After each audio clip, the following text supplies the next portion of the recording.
2 अक्टूबर के दिन को देश भर में प्रतिवर्ष महात्मा गांधी की जयंती के रूप में मनाया जाता है। इस दिन को गांधी जयंती के साथ ही इस दिन को अंतर्राष्ट्रीय अहिंसा दिवस के रूप में भी जाना जाता है। इस वर्ष विश्व भर में गांधी जी की 156वीं जयंती सेलिब्रेट की जा रही है। राजौरी जम्मू कश्मीर प्रधानमंत्री ग्राम सड़क योजना के तहत राजौरी के पीर पंजाल पर्वतों में मटोटा को दरहाल से जोड़ने वाली सड़क परियोजना चल रही है। यह आज़ादी के बाद पहली बार 2 तहसीलों को जोड़ेगी। IIMIM प्रमुख असुद्दीन ओवैसी ने पूछा गया कि अगर वह पहलगाम हमले के समय प्रधानमंत्री होते तो क्या करते। जवाब में उन्होंने कहा कि वे ख्वाब भी नहीं देखते बल्कि हकीकत में जीते हैं। उन्होंने कहा कि उनका उद्देश्य केवल सत्ता में बैठना नहीं। ओवैसी ने यह भी सवाल किया कि भारत ने पाकिस्तान को जवाब देना क्यों बंद कर दिया, जबकि देश निर्णायक जवाब देने के लिए तैयार था।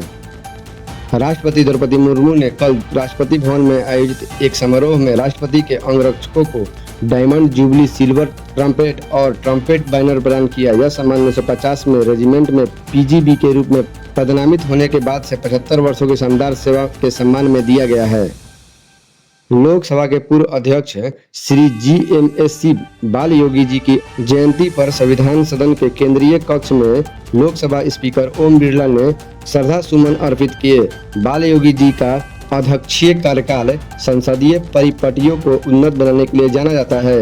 लोकतांत्रिक मूल्यों के प्रति उनकी प्रतिबद्धता आज भी प्रेरणीय है। देश भर में गरबा महोत्सव की धूम है। वहीं महाराष्ट्र के ठाणे में मीरा रोड इलाके में एक हाउसिंग सोसाइटी में गरबा के दौरान माहौल खराब करने की कोशिश की गई। एक व्यक्ति ने गरबा पंडाल में अंडे फेंके जिससे नागरिकों में आक्रोश फैल गया। पुलिस के अनुसार कार्यक्रम रोकने की भी कोशिश की गई थी। पुलिस ने मामला दर्ज कर जांच शुरू कर दी है। सरकार से जुड़े सूत्रों के अनुसार केंद्रीय मंत्रिमंडल ने बुधवार को केंद्रीय कर्मचारियों और पेंशन भोगियों के लिए महंगाई भत्ते DA में 3% की बढ़ोतरी को मंजूरी दे दी है। महंगाई भत्ते में बढ़ोतरी 7वें वेतन आयोग के तहत आने वाले सभी केंद्र सरकार के कर्मचारियों के साथ साथ पेंशन भोगियों और पारिवारिक पेंशन भोगियों पर भी लागू होगी। अहमदाबाद ATS ने 2 साल पहले राजकोट के सोनी बाजार में 3 युवकों को आतंकी गतिविधियों में शामिल होने के आरोप में गिरफ्तार किया था। तीनों के तार अल-कायदा से जुड़े थे और अब अदालत ने तीनों को उम्र कैद की सजा सुनाई है। ये युवक पश्चिम बंगाल के रहने वाले थे और मजदूरी की आड़ में आतंकी संगठन का प्रचार कर रहे थे। पल्लव पुलिस ने पाकिस्तान को खुफिया जानकारी देने के आरोप में वसीम नामक एक यूट्यूबर को गिरफ्तार किया है। वसीम कोट गांव का निवासी है। इससे पहले 26 सितंबर को औली में के तौकीब को भी जासूसी के आरोप में गिरफ्तार किया गया था। क्राइम ब्रांच प्रभारी दीपक गुलिया के नेतृत्व में तौकीब से पूछताछ के बाद यह गिरफ्तारी हुई। भाजपा अल्पसंख्यक मोर्चा के प्रमुख जमाल सिद्दीकी ने राष्ट्रपति को पत्र लिखकर RSS संस्थापक केशव बलिराम हेडगेवार को मरणोपरांत भारत रत्न देने की मांग की है। उन्होंने हेडगेवार को स्वतंत्रता सेनानी और राष्ट्र निर्माता बताया।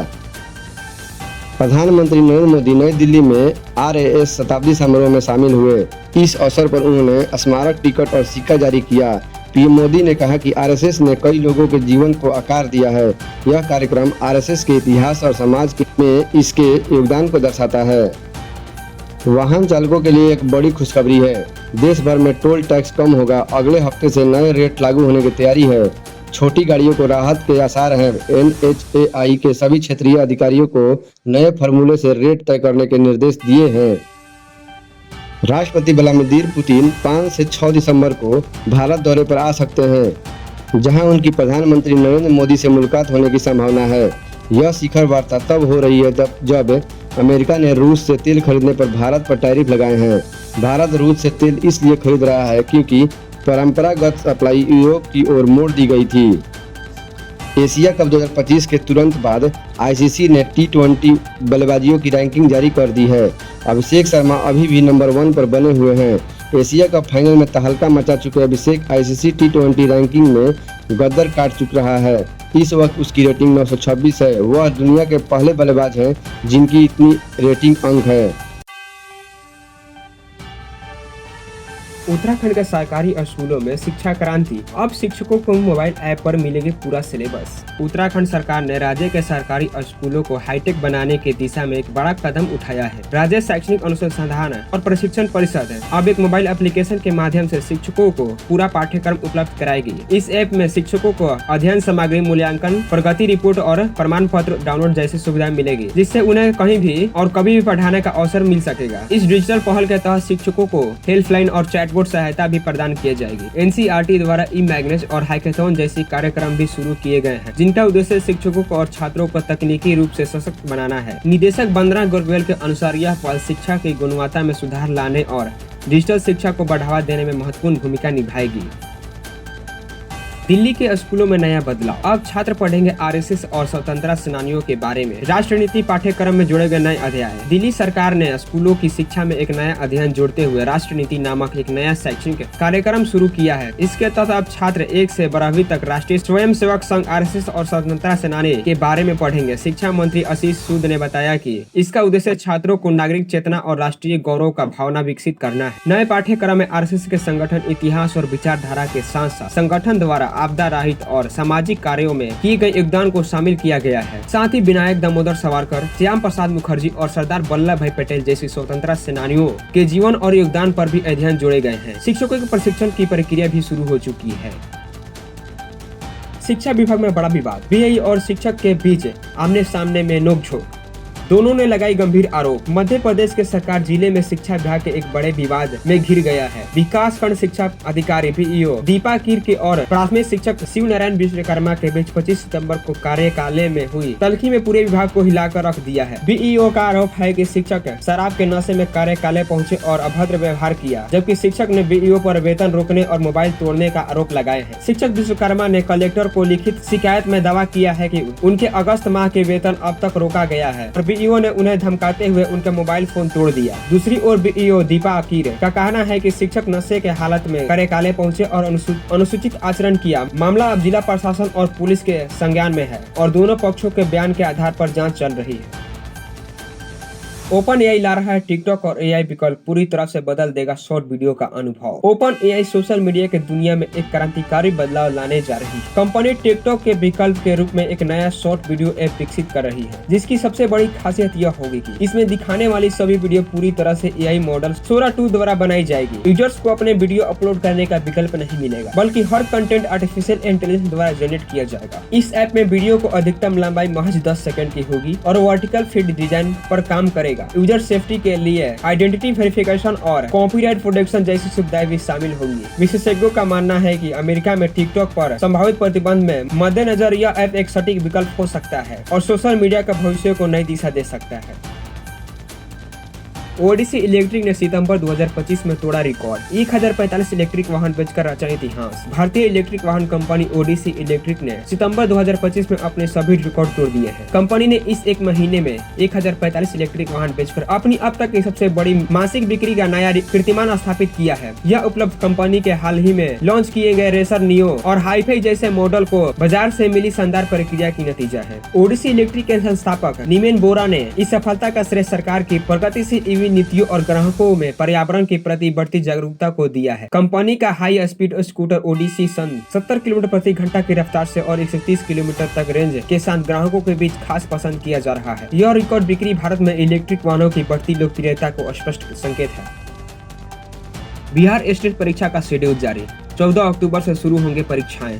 5 अक्टूबर तक कर सकते हैं आवेदन। बिहार परीक्षा समिति बीएसईबी ने special school teacher eligibility test STET 2025 परीक्षा कार्यक्रम जारी कर दिया है। परीक्षा 14 अक्टूबर से शुरू होंगे और आवेदन की अंतिम तिथि 5 अक्टूबर 2025 तक निर्धारित की गई है। आवेदनकर्ताओं के एडमिट कार्ड 11 अक्टूबर को जारी किए जाएंगे, जिन्हें आधिकारिक वेबसाइट biharboard.online.com पर जाकर से डाउनलोड किया जा सकेगा। बिहार में जल्द होगी 4000 लाइब्रेरियन की भर्ती। शैक्षणिक योग्यता और आयु सीमा का ऐलान। बिहार के उच्चतर माध्यमों में जल्द होगी 4000 से अधिक लाइब्रेरियन पदों पर भर्ती की जाएगी। शिक्षा विभाग ने इसके लिए तैयारी पूरी कर ली है और रोस्टर क्लियरेंस के बाद बिहार लोक सेवा आयोग के अध्याचन भेज दिया जाएगा। राज्य सरकार ने हाल ही में बिहार विद्यालय पुस्तकालय अध्यक्ष नियमावली 2025 को मंजूरी देकर इस भर्ती प्रक्रिया का रास्ता साफ कर दिया है। लाइब्रेरियन पद के लिए उम्मीदवारों के पास लाइब्रेरी साइंस में स्नातक की डिग्री होनी आवश्यक है, जिसमें सामान्य वर्ग के अभ्यर्थियों के लिए न्यूनतम 35% अंक जरूरी है। वायु सीमा न्यूनतम 21 वर्ष निर्धारित की गई है। और पहली बार में अधिकतम आयु सीमा 10 वर्ष की छूट मिलेगी। चयन के लिए बिहार विद्यालय परीक्षा समिति द्वारा आयोजित लाइब्रेरी पात्रता परीक्षा उत्तीर्ण करना अनिवार्य होगा। बिहार वासियों के लिए बड़ी खुशखबरी, 4000 करोड़ रुपए से अधिक के लागत से सुविधा एवं विकास के समिति योजनाओं का उद्घाटन। अन्य मार्ग स्थित संकल्प में 4233 करोड़ रुपए की लागत से जन सुविधा एवं विकास के संबंधित योजनाओं का रिमोट के माध्यम से शिलान्यास एवं लोकार्पण किया गया। साथ ही अगस्त 2025 में अतिवृष्टि एवं बाढ़ से हुई फसल क्षति के लिए कृषि इनपुट अनुदान योजना अंतर्गत 2,41,000 से अधिक प्रभावित किसानों के खातों में 113 करोड़ रुपए से अधिक की राशि डीबीटी के माध्यम से अंतरण किया गया। इसके अतिरिक्त रबी महाअभियान 2025-26 में किया गया और किसानों जागरूकता वाहनों को हरी झंडी दिखाकर रवाना किया गया। इस कार्यक्रम में पंचायती राज विभाग के अंतर्गत ग्राम पंचायतों द्वारा 1823 करोड़ रुपए की लागत से निर्मित कराए जाने वाले 633 पंचायत सरकार भवन तथा मुख्यमंत्री कन्या विवाह मंडल योजना अंतर्गत ग्राम पंचायतों द्वारा 500 करोड़ रुपए की लागत से निर्माण कराए जाने वाले 1000 विवाह मंडप का शिलान्यास एवं भवन निर्माण विभाग द्वारा 885 करोड़ रुपए की लागत से निर्मित 332 स्थानीय क्षेत्र अभिनियंत्रण संगठन द्वारा 825 करोड़ रुपए की लागत से निर्मित 637 ग्राम पंचायतों द्वारा 160 करोड़ रुपए की लागत से निर्मित 140 पंचायत सरकार भवनों को लोकार्पण किया गया। इस योजना की शुरुआत होने से राज्य के विकास कार्यों को नई गति एवं दिशा मिलेगा। इसका प्रत्यक्ष लाभ लोगों को मिलेगा, जिससे उनका जीवन स्तर बेहतर होगा। मानसून की वापसी के बाद उमस से परेशान लोगों को राहत मिलेगी। 2 से 7 अक्टूबर के दौरान देश के कई हिस्सों में भारी बारिश का अनुमान है। बंगाल की खाड़ी में निम्न दबाव से पूर्वी भारत जबकि पश्चिमी विक्षोभ से उत्तरी पश्चिमी भारत खासकर उत्तराखंड हिमाचल में भारी बारिश होगी। दिल्ली एनसीआर में पिछले कई दिनों से उमस भरी गर्मी को लोगों को खूब परेशान किया। हालांकि 30 सितंबर को हुई बारिश से मौसम में कुछ बदलाव जरूर आया है। मौसम विभाग के अनुसार कल राज्य में बादल छाए रहेंगे, साथ ही हल्की बूंदाबूंदी भी हो सकती है। 3 अक्टूबर को भी बादल छाए रहेंगे। बिहार में कुछ जिलों में बुधवार को हल्की बूंदाबूंदी हुई है, लेकिन गर्मी से कुछ खास राहत नहीं मिली है। मौसम विभाग ने अब राज्य के 3 दिनों तक भारी बारिश की संभावना जताई है। बिहार के अलग अलग इलाकों में 3 से 5 अक्टूबर तक भारी बारिश हो सकती है। उत्तराखंड में पश्चिमी विक्षोभ का असर देखने को मिल सकता है। मौसम विभाग ने अनुमान जताया है कि 5 से 7 अक्टूबर के राज्यों में पश्चिमी विक्षोभ का असर दिखेगा, जबकि 6 से 7 अक्टूबर को भारी बारिश और ओलावृष्टि की संभावना है। केंद्रीय कृषि मंत्री शिवराज सिंह चौहान ने कहा कि कृषि अनुसंधान तभी सार्थक है जब उसका सीधा फायदा किसानों को मिलेगा। उन्होंने भारतीय कृषि अनुसंधान परिषद से गन्ना अनुसंधान के लिए अलग टीम गठित करने को कहा, जो गन्ने की नीतियां और किसानों की व्यवहारिक समस्याओं पर काम करेगी। उत्तर प्रदेश सरकार किसानों की आय दोगुनी करने के लिए लक्ष्य पर निरंतर कार्य कर रही है। नए तकनीकी समूह खेती और फसल उत्पादन से कृषि क्षेत्र को नई दिशा मिल सकती है। कृषि राज्य मंत्री बलदेव सिंह औलख ने कहा कि किसानों को बिजली बिल माफ किया गया है। किसानों को अच्छे बीज खाद पर सब्सिडी देकर सरकार किसानों की लागत कम कर रही है। बॉम्बे हाई कोर्ट ने रिया चक्रवर्ती को बड़ी राहत देते हुए एनसीबी को उनका पासपोर्ट वापस करने का निर्देश दिया है, जिससे सुशांत सिंह राजपूत की मौत से जुड़े ड्रग्स मामले में जब्त किया गया था। अदालत ने कहा कि रिया ने सभी नियमों का पालन किया है और मुकदमे के दौरान उन पर शक करने का कोई कारण नहीं है। जुबिन गर्ग की मौत के 12 दिन बाद हुई बड़ी कार्रवाई, एयरपोर्ट से हुए मैनेजर की गिरफ्तारी। गायक जुबिन गर्ग की मौत ने पूरे देश को हिला दिया है। इसके मुख्य आयोजन श्याम कानू महंत और प्रबंधक सिद्धार्थ शर्मा गिरफ्तार कर लिए गए हैं। इस मामले की जांच एसआईटी कर रही है। अक्टूबर में कई कारों ने नए मॉडल तो कई एकदम न्यू कार मार्केट में एंट्री करने वाली है। इस लिस्ट में महिंद्रा, निसान, स्कोडा, सिट्रोन और मिनी जैसी कंपनियां के मॉडल शामिल हैं। ऐसे में आप इस महीने अपने लिए नई कार खरीदने का प्लान बना रहे हैं, एक बार इस लिस्ट को देखना चाहिए। होंडा मोटर ने घोषणा की है कि वो अक्टूबर 2025 के आखिरी हफ्ते में होने वाले जापान मोबिलिटी शो में अपने आने वाले फ्यूचर प्रोडक्शन पेश करेगी। इस बार कंपनी सिर्फ कार ही नहीं बल्कि 4 वर्ल्ड प्रीमियम मॉडल्स और अलग अलग मोबिलिटी सॉल्यूशंस दिखाने जा रही है। 1 अक्टूबर 2025 से भारत के कई बैंक, सरकारी विभाग और नियामक संस्थाएं अहम बदलाव लागू करेगी। इस बदलाव में बैंकिंग शुल्क, एनपीएस, पेंशन नियमों से जुड़े प्रावधान और आरबीआई के चेक क्लियरेंस चार्जेस शामिल हैं। भारतीय रिजर्व बैंक आरबीआई ने लगातार दूसरी बार रेपो रेट में बदलाव नहीं किया है। इसे 5.5% पर जस का तस रख दिया है, यानी लोन महंगा नहीं होगा और आपकी ईएमआई भी बढ़ेगी। इससे पहले अगस्त में हुई मीटिंग में भी इसे बदलाव नहीं हुआ था। भारतीय शेयर बाजार हफ्ते के तीसरे कारोबारी दिन यानी बुधवार को मामूली गिरावट के साथ बंद हुआ। 30 शेयरों वाला बीसीजीआई सेंसेक्स 97 अंक गिरकर 80,267 अंक पर बंद हुआ। वहीं निफ्टी 23.80 अंक गिरकर 24,611 अंक पर बंद हुआ। वाराणसी में भोजपुरी सिंगर पवन सिंह का गरबा डांडिया कार्यक्रम हुआ कैंसिल। कार्यक्रम में 4000 टिकट बिक चुके थे। शाम को जब लोग 6 बजे होटल पहुंचे तो पता चला कि कार्यक्रम ही कैंसिल हो गया है। होटल पहुंचे लोग ने अपने पैसे वापस करने की मांग की। एसीसी और पीसीबी के चेयरमैन मोहसिन नकवी ने बीसीसीआई को एशिया कप 2025 की ट्रॉफी और मेडल देने से इनकार कर दिया। इस मुद्दे पर बैठक में दोनों पक्षों के बीच कड़ी बहस हुई, जिससे मैच के बाद विवाद और बढ़ गया। दुबई में एशिया क्रिकेट काउंसिल की अहम बैठक में भारत पाकिस्तान के बीच एशिया कप ट्रॉफी विवाद ने नए मोड़ ले लिया। बैठक में पाकिस्तान क्रिकेट बोर्ड और एशिया क्रिकेट काउंसिल में के चेयरमैन मोहसिन नकवी ने भारतीय क्रिकेट कंट्रोल बोर्ड से माफी मांगी और माना कि जो कुछ हुआ वह उचित नहीं था। पटना, अरवल और औरंगाबाद के 75 लाख से अधिक लोगों को बिहटा औरंगाबाद रेल लाइन से राहत मिलेगी। रेलवे मंत्रालय ने इस परियोजना के लिए 3606.42 करोड़ रुपए मंजूर किए हैं। 117 किलोमीटर लंबी इस लाइन पर 14 स्टेशन और 10 हाल्ट होंगे। इससे पटना और औरंगाबाद के बीच सीधा रेल संपर्क स्थापित होगा और यात्रा का समय कम होगा। Indian Boolean and jewellers association के मुताबिक 24 कैरेट शुद्ध सोने का रेट 1,16,000 रुपए प्रति 10 ग्राम के पार पहुंच गया है। वही चांदी का रेट 1,44,000 रुपए प्रति किलो से अधिक है। 916 शुद्धता यानी 22 कैरेट गोल्ड की कीमत 1,06,793 रुपए तक पहुंच गई है। नरेला में एक जोमेटो डिलीवरी बॉय के साथ बदसलूकी की घटना सामने आई है। नशे की हालत में 2 व्यक्तियों ने ऑनलाइन खाना मंगाया, डिलीवरी बॉय को गालियां दी और बिना पैसे दिए खाना छीन लिया। पुलिस ने इस मामले में केस दर्ज कर जांच शुरू कर दी है।